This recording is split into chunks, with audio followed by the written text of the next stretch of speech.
Merci de nous retrouver sur la télévision Tamashek. Mesdames et messieurs, bonsoir et bienvenue dans ce journal. Au sommaire et justice, le Synthèse Justice réclame 3 mois de prime et une part des 2,4 milliards alloués aux personnes des juridictions. À Tivaouane, le mouvement Andes installe sa cellule départementale et enrôle les groupements féminins. C'était tout pour le sommaire. Une fois encore, bonsoir et bienvenue dans ce journal.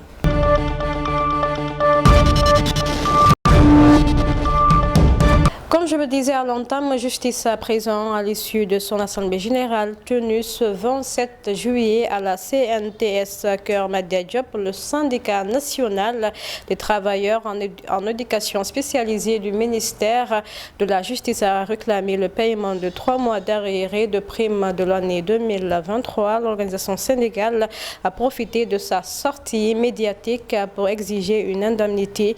Suivant Baba Lissandjaï, il est le secrétaire général du Synthèse. Nous sommes aujourd'hui réunis en Assemblée générale pour montrer notre mécontentement quant au traitement que nous subissons au sein du ministère de la Justice pour plusieurs raisons, parmi lesquelles le retard du paiement des primes trimestrielles, parce qu'aujourd'hui, l'État du Sénégal nous doit des arriérés de 3 trimestres de l'année 2023. Et à chaque fois qu'on rencontre les autorités, parmi lesquelles le garde des Sceaux, ministre de la Justice, c'est des promesses qu'on nous fait, qu'on va faire le rappel, et ça c'est depuis Aïssata Tall Sall. L'actuel ministre, nous l'avons rencontré, il nous avait promis également de procéder en tout cas au paiement de ces arriérés de primes. Et aujourd'hui, au moment où nous parlons, ils sont en train de payer les trimestres de 2024, donc faisant semblant d'oublier ou bien de ne pas donner en tout cas d'importance par rapport à nos revendications. Et nous, en tant que syndicat, nous allons en tout cas utiliser tous les moyens légaux pour qu'on puisse respecter nos droits, parce qu'effectivement, il s'agit d'un droit. Parce que ces primes ont été payées pour compenser notre exclusion du fonds commun du ministère de la Justice. À cela s'ajoute aujourd'hui le fait qu'au niveau de la formation, nous avons d'énormes difficultés. Parce qu'au moment où tous les corps sont recrutés au niveau de la licence, au niveau du centre de formation judiciaire, nous autres éducateurs, nous sommes recrutés à partir du baccalauréat et nous sortons avec la RHB1. Donc nous réclamons aujourd'hui une correction, que le niveau de recrutement soit relevé à la licence et que les éducateurs soient reclassés à la hiérarchie A2. À Tivaouane, le mouvement Alliance nationale pour le développement, l'équité et la solidarité a installé sa cellule départementale. La cérémonie a permis de porter Pape Abdou Faye à la tête de cette entité. Suivons. En tout cas, le comité qui doit travailler. Mais sur place, on a trouvé avec le coordinateur et M. Bah Khalifa, qui a toujours travaillé avec les femmes. Il y a à peu près une quarantaine de mouvements de femmes, de 40 groupements, de 30 femmes minimum qui ont été formées. Voilà, et là, ils seront, en tout cas, elles seront encadrées avec vraiment qu'on les trouve s'il le faut, des récépissés ou bien des trucs. Et après, le financement, comme je l'ai annoncé, ça c'est un début sur fonds propres. Maintenant, après, on va aller chercher des partenaires, des bailleurs, mais sans aucun calcul ni intérêt. Nous, ce qu'on fait, les femmes, on leur donne l'argent, elles vont travailler. Nous, on ne demande pas de remboursement, il n'y a pas d'intérêt, ça n'a rien à voir, parce que tout simplement, on a confiance des hommes et des femmes qu'on a avec nous, qui sont vraiment à la hauteur, qui seront des experts à les accompagner pour qu'elles puissent atteindre leurs objectifs. Papa Abdou Faye, je suis le coordinateur départemental du mouvement AND de Tivaouane. Nous rendons grâce à Dieu d'abord d'avoir pris ces nouvelles fonctions par rapport au mouvement AND. Maintenant, ce que nous envisageons de faire, c'est d'établir un plan d'action et de suivre à l'aide ce plan d'action. Ce plan d'action consistera à faire un maillage dans toutes les 18 communes du département de Tivaouane. C'est la massification de notre objectif principal et fondamental. C'est un début, ça pouvait être 100 000 francs. C'est parce que les généreux et ambitieux, et parce que vous l'avez bien entendu dire que ces 3 millions émanent de sa poche. Donc on ne fait que saluer ça. Toutes les communes Non, d'ores et déjà, on est présent sur 9 communes, sur les 18. Il y a des représentants, il y a des délégués dans toutes les 9 communes qu'on a citées tout à l'heure. Maintenant, il va falloir aller au-delà des 9, progressivement. Nous, on n'est pas pressés. On va avancer lentement, mais sûrement. Un autre fait qui marque l'actualité de ce journal Santé, à présent, jeudi dernier, le Sénégal a marqué une étape significative dans la lutte contre les maladies tropicales négligées avec le lancement officiel du réseau national des champions, une cérémonie de partage qui a vu la présence de plusieurs personnalités. À cette occasion, Dr Kane Ndiaye, coordinatrice nationale, a expliqué les objectifs de ce réseau des champions. Suivons. Particulièrement agréable de parler avec vous cette journée qu'on a tenue aujourd'hui et qui a porté sur le lancement officiel du réseau des champions pour la lutte contre les maladies tropicales négligées. Donc vous savez que le Sénégal, à l'instar des autres pays, s'est engagé à éliminer d'ici 2030 les maladies tropicales négligées.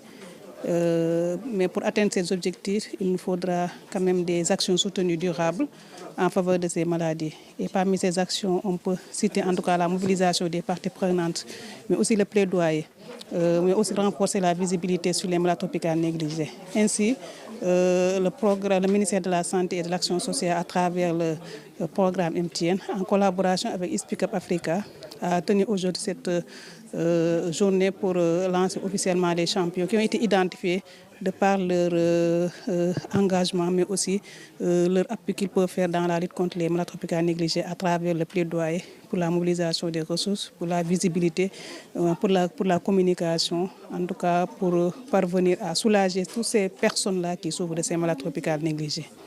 Toujours au Sénégal, le Conseil local de la pêche artisanale souhaite trouver une solution pour une meilleure gestion de l'exploitation gazière à Saint-Louis. Selon Famassar, les études d'impact environnemental qui ont été faites n'ont pas malheureusement pris en compte certaines recommandations. L'exploitation du gaz offshore à Saint-Louis, on va commencer depuis fort longtemps, parce que quand il s'agissait de faire des recherches sismiques, Cosmos avait signé quand même, quand il s'agit de faire la communication entre les pêcheurs et les entreprises, c'est le CLPA qui s'est chargé de ces communications. Mais ça fait maintenant 10 ans que nous sommes dans ce secteur, nous parlons, nous portons des plaidoyers, mais à chaque fois, on n'a pas gain de cause. On ne sait pas pourquoi, parce qu'il y a beaucoup de choses qui ont été prises sur l'étude d'impact environnemental, dont nous, aujourd'hui, en tant que communauté, on essaie de mettre en place un cadre qui sera chargé de ces obligations sur le suivi de ces études. Pourquoi? Parce qu'il y a beaucoup de recommandations que les acteurs avaient faites. Si je prends l'exemple de l'immersion des récifs, c'était un mot qui était sorti de la bouche de ceux qui géraient les entreprises, BP bien sûr, qui parlait qu'une fois Diatara sera détruite, il y aura d'autres Diatara qui seront mises en place. Mais depuis lors, la colère de ces pêcheurs, c'est lié à ces faits. Parce qu'on ne peut pas continuer à courir des risques dans ces zones. Parce que qui parle d'exploitation de gaz ou bien de pétrole, c'est qu'il y a beaucoup de risques au niveau de ces zones. Il y a des transactions, périmètres de sécurité, pas de balises dont les pêcheurs ne maîtrisent pas. À chaque fois, pas plus tard qu'hier nuit, il y a eu des courses-poursuites qui s'est eu au large de nos côtes, et ce qui est très grave par rapport à ce qui nous attend. Nous, aujourd'hui, on appelle BP sur une table de négociation. Nous, on n'est pas des ennemis. On doit rester 30 à 35 ans de cohabitation. Donc, on fera mieux que cette cohabitation soit beaucoup plus lisible ou bien beaucoup plus claire par rapport à ce qu'ils attendent ces pêcheurs. On interpelle BP, mais aussi on interpelle nos États. Petrosen. Pourquoi nous, les acteurs, à chaque fois qu'on organise nos rencontres, il nous est très difficile de les voir autour d'une table, en train de nous expliquer ce qui se passe et ce qui nous attend. Donc, on voit que le nouveau gouvernement qui est venu est en train de regarder comment faire pour négocier les contrats. Là aussi, nous sommes très fiers. Parce que sur les premières négociations, on voit que la place de la communauté n'est pas prise en compte. Donc, on demande aujourd'hui, sur ces négociations, que ces impactés soient quand même... on ne peut pas dire, essayer de voir de les dédommager, ça sera beaucoup plus compliqué. Mais il y a des activités annexes si aujourd'hui on parle du contenu local.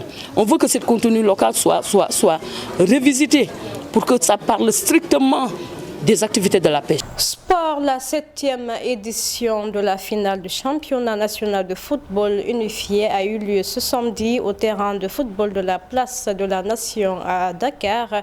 Cette grande compétition sportive organisée chaque année par Special Olympics Sénégal a été parrainée et sponsorisée par l'industrie des boissons du Sénégal. Suivons cet élément. Permettez-moi, au nom de mon directeur général, M. Rouda El Sahili, de féliciter et d'encourager Special Olympics de nous avoir choisi en tant que sponsor officiel de cette finale. On a vu que l'événement a été beau. Nous avons été marqués par la beauté de cet événement et la qualité de l'organisation. Alors IBS, à travers son programme RSE, Responsabilité sociétale des entreprises, vise à promouvoir un développement durable en harmonisant ses objectifs économiques avec sa responsabilité sociétale. Donc IBS est aujourd'hui une entreprise qui incite toutes les autres entreprises du Sénégal à participer dans des œuvres comme cette œuvre-là. Aujourd'hui ici, il y a un mot qui m'a beaucoup touché et qui est véhiculé tout au long de l'activité, l'inclusion sociale. Chacun doit avoir la chance d'exprimer ses talents, ses qualités, son enthousiasme. Et aujourd'hui, c'est ce que Special Olympics a fait. Alors, un message de contentement, mais aussi d'encouragement à Special Olympics. Nous sommes heureux d'être aux côtés de Special Olympics parce que ce qu'ils font aujourd'hui a un impact positif sur la société. Tout le monde l'a vu, nous tous nous l'avons vu. J'encourage Raja et son équipe aujourd'hui à continuer à aider ces jeunes pour qu'ils puissent exprimer leurs qualités, pour qu'ils puissent vivre dans une société où tout le monde a les mêmes chances.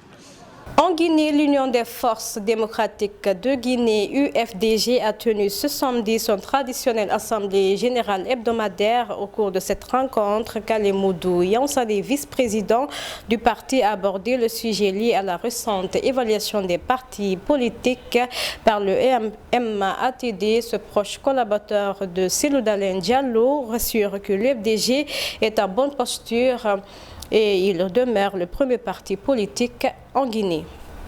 Nous partons au Mali pour finir. Depuis jeudi dernier, des combats ont éclaté entre les forces armées maliennes de défense et de sécurité et des groupes armés dans la zone de Tanzawazan, une localité située à 233 km au nord-est de Kidal, à la frontière algérienne. Pendant 3 jours, des affrontements se sont déroulés dans cette localité.